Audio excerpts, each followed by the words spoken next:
السلام علیکم ورحمۃ اللہ وبرکاتہ۔ بسم اللہ الرحمن الرحیم۔ امید کرتا ہوں آپ سبھی حضرات بخیر ہوں گے، جہاں بھی ہوں گے خوش ہوں گے۔ اللہ تعالیٰ آپ کو خوش رکھے اور خوشیوں بھری زندگیاں نصیب فرمائیں۔ ایک بہت بڑا مسئلہ جو اس وقت ساری دنیا کو درپیش ہے اور بڑی آبادی دنیا کی اس مسئلے میں گرفتار ہے، اور وہ یہ ہے کہ ساری دنیا اس وقت مایوس سی محسوس ہوتی ہے۔ لوگ اکثر مایوس نظر آتے ہیں۔ ساری دنیا کا مطلب دنیا کی اچھی خاصی آبادی ہے، ان کی زندگی میں مایوسی ہے، ان کی زندگی میں ایسا کچھ احساس ضرور پایا جاتا ہے جیسے انہوں نے کچھ کھو دیا ہے یا کھو دینے والے ہیں۔ سوال یہ پیدا ہوتا ہے کہ یہ سب کیوں ہے اور ایسا کیوں ہے؟ آپ نے دیکھا ابھی قریب میں ایک انڈین فلم ایکٹر کی موت ہوئی ہے، اور اس نے جو سب کیا اپنی زندگی میں، جتنا کمایا، جو فیم ملا، جو اس کو عزتیں ملی، جو کچھ ملی، وہ سب ایک طرف۔ ایسا انسان جو 8 کروڑ روپے کا مالک ہے، ایسا انسان جس کے پاس گاڑیاں ہیں، ایسا انسان جس کے پاس شہرت ہے، وہ پھر بھائی وہ ڈپریشن میں کیوں چلا جا رہا ہے؟ یہ بڑا سوال ہے، اور اس سوال کا جواب شاید صرف اور صرف اسلام کے پاس ہے اور کسی کے پاس نہیں ہے۔ کہ وہ ڈپریشن میں تھا، رات کو اس نے گولیاں کھا لیں، ڈپریشن کی زیادہ گولیاں کھا لیں، جس کے نتیجے میں بلڈ سرکولیشن تیز ہوا، اللہ عالم بثواب، جیسے کہ خبریں آ رہی ہیں، اور پھر وہ مر گیا۔ یہ سب کیوں ہو رہا ہے؟ یہ غور کرنے کی بات ہے۔ بڑی چیز انسان کے ڈپریشن میں جانے کی یا مایوس ہو جانے کی یہ ہے کہ انسان اللہ تعالیٰ کی پلاننگ کو نہیں سمجھتا ہے، اور پلاننگ کو نہ سمجھنے کا مطلب یہ ہے کہ اللہ نے یہ دنیا کیوں پیدا کی ہے، یہ اس کے ذہن میں نہیں رہتا ہے۔ اللہ نے یہ دنیا اس لیے پیدا کی ہے لیبلوکم ایکم احسن عملا، تاکہ تم میں جس کا عمل اچھا ہو ہم اس کو دیکھ سکیں، ہم اس کو پہچان سکیں۔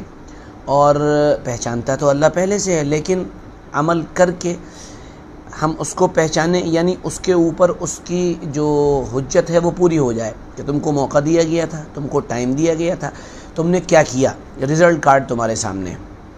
اور پھر جب وہ کر چکے تو مرنے کے بعد ایک جگہ اسے کھڑا کیا جائے اور اس کی زندگی کو اسے دکھایا جائے کہ تم نے دنیا میں کیا کیا۔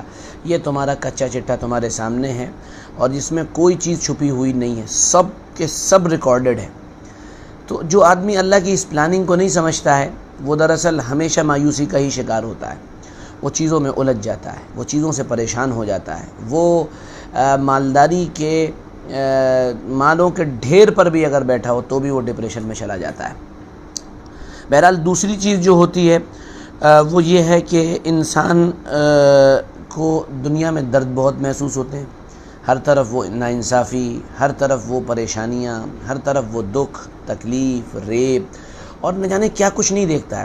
اس کی وجہ سے انسان پریشان ہو جاتا ہے کہ یار دنیا میں کیا ہو رہا ہے، یہاں انصاف کیسے قائم ہوگا، عدل کیسے قائم ہوگا۔ اور مزے کی بات یہ ہے، عدل و انصاف کو قائم کرنے کے لیے وہ انہی لوگوں کو اپنے اوپر بیٹھا لیتا ہے، مسلط کر لیتا ہے، انہی لوگوں کو اپنے اوپر گورنمنٹ دے دیتا ہے جو پورے طور پر خود اعلیٰ درجے کے بدماش، اعلیٰ درجے کے زانی اور کرپٹ ٹائپ کے لوگ ہوتے ہیں۔ ایک مسئلہ یہ بہت بڑا ہے، اس لیے اس کی پریشانیاں گھٹنے کے بجائے بڑھنے لگتی ہیں۔ اور تیسری چیز یہ ہے کہ انسان دنیا میں جو چاہتا ہے یہاں ہوتا نہیں ہے، وہ بہت کچھ چاہتا ہے۔ آپ نے دیکھا ہوگا، میں اس بات کو زیادہ ریئلائز کر سکتا ہوں کہ جو آدمی زندگی میں ترقی کرتے کرتے آگے پہنچتا ہے، اور وہ اگر 50,000 روپے کما رہا ہے تو اس کی خواہش 1 لاکھ کی ہوتی ہے، 1 لاکھ کماتا ہے تو 2 لاکھ کی خواہش ہے، 2 لاکھ ہے تو 4، 8، 1 کروڑ، 2 کروڑ تک اس کی خواہشیں پہنچ جاتی ہیں کہ میں یہ کام کر لوں تو یہ کر دوں گا، ایسے کما لوں تو یہ چیز بھی آ جائے گی۔ یہ جو ہوس کی کھوپڑی ہے، یہ دراصل انسان کو سب سے زیادہ پریشان کرتی ہے، اور اپنے رزق پر اللہ سے راضی رہنے والا انسان ہمیشہ خوش ہی رہتا ہے، اس کو کوئی پریشانی لاحق نہیں ہوتی۔ بہرحال یہ وجوہات تھیں کہ انسان ڈپریشن میں کیوں چلا جاتا ہے۔ زیادہ سوچنے کا مزاج بھی انسان کو ڈپریشن میں پہنچا دیتا ہے۔ بہت زیادہ انسان جب کسی چیز کو ڈیپلی سوچتا چلا جاتا ہے تو آپ یقین مانیے پھر وہ اسپتال میں پہنچ جاتا ہے۔ کسی چیز کے ہر سمت میں اگر وہ سوچنا شروع کر دے تو وہ تو آپ یہ سمجھ لیے کہ اس کی تباہی اور بربادی یقینی ہے، وہ اس کو کوئی ڈاکٹر نہیں بچا سکتا، اس کی موت یقینی ہو چکی ہے۔ یہی دنیا کا حال ہے، یہی دنیا سوچ رہی ہے، اسی میں دنیا لگی ہوئی ہے، اسی کی وجہ سے دنیا ڈپریشن میں بھی ہے، پریشانی میں بھی ہے، الجھن میں بھی ہے۔ بہرحال یہ تو وجوہات ہو گئیں، کن وجوہات سے آدمی ان تمام پریشانیوں میں آتا ہے اور اس کے بیسک کازز اور اس کے کارن کیا ہیں۔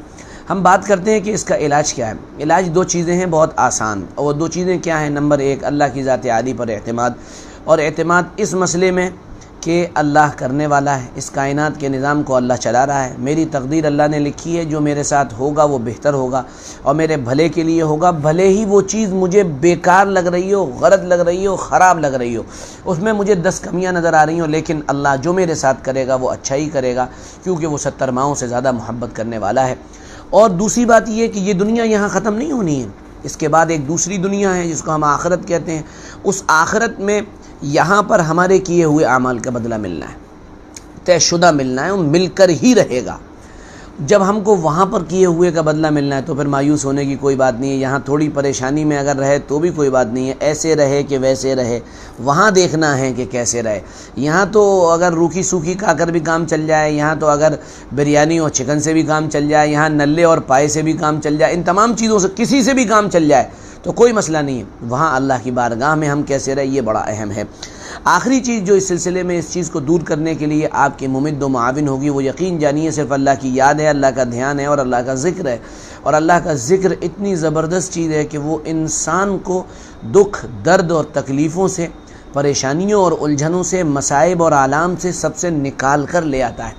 جو لوگ اس طرح کی فیلنگز اپنے اندر رکھتے ہیں اور مسلمان ہیں، مسلمان نہیں ہیں تو پھر ان کا تو میرے حساب سے کوئی علاج نہیں ہے، وہ کتنے بھی میڈیٹیشنز کر لیں، کتنا بھی کچھ کر لیں، وہ کتنے بھی ہاتھ پہ ہاتھ مار لیں، پیر پہ پیر مار لیں، وہ مکمل طور سے اس چیز سے نکلنے والے نہیں ہیں۔